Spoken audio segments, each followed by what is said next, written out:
Pembahasan kita hari ini adalah strategi inovasi pendidikan. Perkenalkan, saya Afifah Hanum Siregar, NIM 0306212187, kelas PGMI 1. Pembahasan kita hari ini ada 3. Yang pertama, mengenai pengertian strategi inovasi pendidikan. Materi yang kedua, macam-macam strategi inovasi pendidikan. Dan yang terakhir, mengenai inovasi pendidikan di dalam Islam. Yang pertama, kita akan membahas mengenai pengertian strategi inovasi pendidikan. Strategi inovasi pendidikan merupakan salah satu faktor yang ikut menentukan keberhasilan perubahan sosial tergantung pada penggunaannya. Untuk dapat memilih salah satu strategi, tentunya bukan hal yang mudah, karena setiap strategi memiliki kekurangan dan juga kelebihannya pada setiap strategi. Dengan demikian, dapat kita simpulkan bahwa strategi inovasi pendidikan itu adalah sebuah rancangan perencanaan dalam pembaharuan pendidikan agar tujuan pendidikan dapat tercapai dengan maksimal. Yang kedua itu ada macam-macam strategi inovasi pendidikan. Yang pertama, strategi fasilitatif. Strategi ini merupakan pelaksanaan program perubahan sosial yang di dalamnya itu lebih mengutamakan pada penyediaan fasilitas.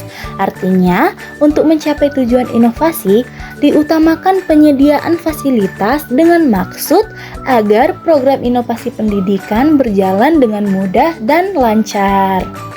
Nah, berikut ini ada beberapa contoh mengenai strategi fasilitas. Teman-teman, jika dulu kita belajar di sekolah menggunakan meja kayu, maka saat ini sudah mulai berubah. Ada banyak beberapa sekolah yang telah memakai meja yang terbuat dari besi. Wah, hebat! Selanjutnya, coba perhatikan.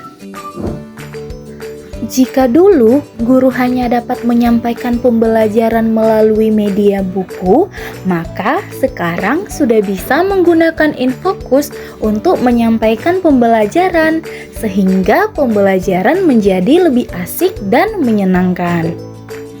Nah, itu dia contoh dari strategi fasilitatif. Selanjutnya ada strategi pendidikan. Strategi pendidikan didefinisikan sebagai suatu perubahan sosial ataupun pengajaran kembali. Pendidikan dipakai untuk mencapai suatu perubahan sosial. Dengan demikian, jika pendidikan menggunakan strategi pendidikan, itu sama saja telah mengadakan suatu perubahan sosial dengan cara penyampaian fakta. Nah, fakta ini disampaikan kepada sasaran pendidikan. Sasaran pendidikan itu bisa berupa guru, siswa, dan juga masyarakat.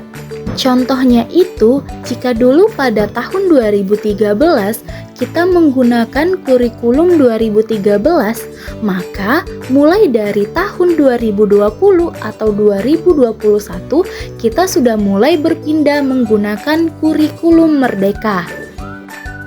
Selanjutnya ada strategi persuasif ataupun strategi bujukan. Strategi bujukan artinya untuk mencapai suatu tujuan perubahan sosial, mereka ini menggunakan cara membujuk ataupun merayu agar sasaran perubahan mau mengikuti perubahan sosial yang telah mereka rencanakan. Dengan memberikan alasan, sasaran pendidikan diajak untuk mau mengikuti contoh yang telah diberikan.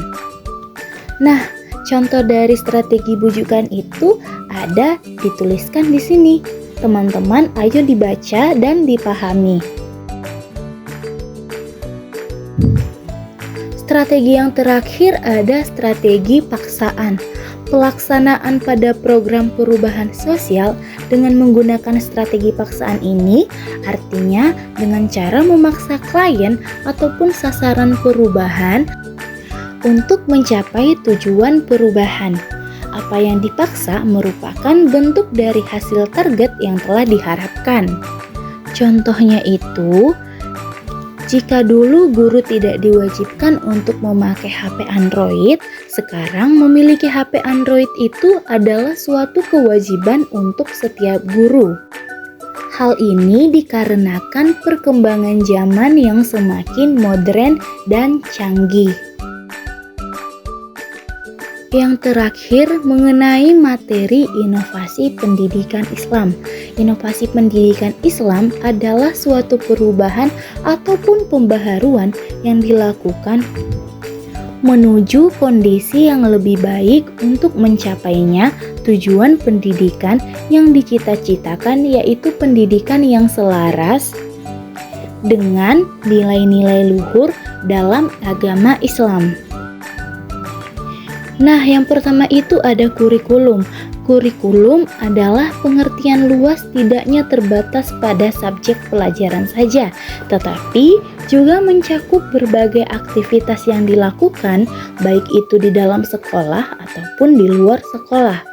Yang kedua, ada pendidik. Pendidik adalah sebuah elemen yang amat penting dalam pendidikan, sebab pendidik berfungsi utama sebagai sentral dari seluruh aktivitas pendidikan, khususnya pada proses belajar mengajar. Di tangan seorang pendidik pula, metode penyajian menjadi hidup dan menarik bagi peserta didik. Yang terakhir, ada lembaga pendidikan.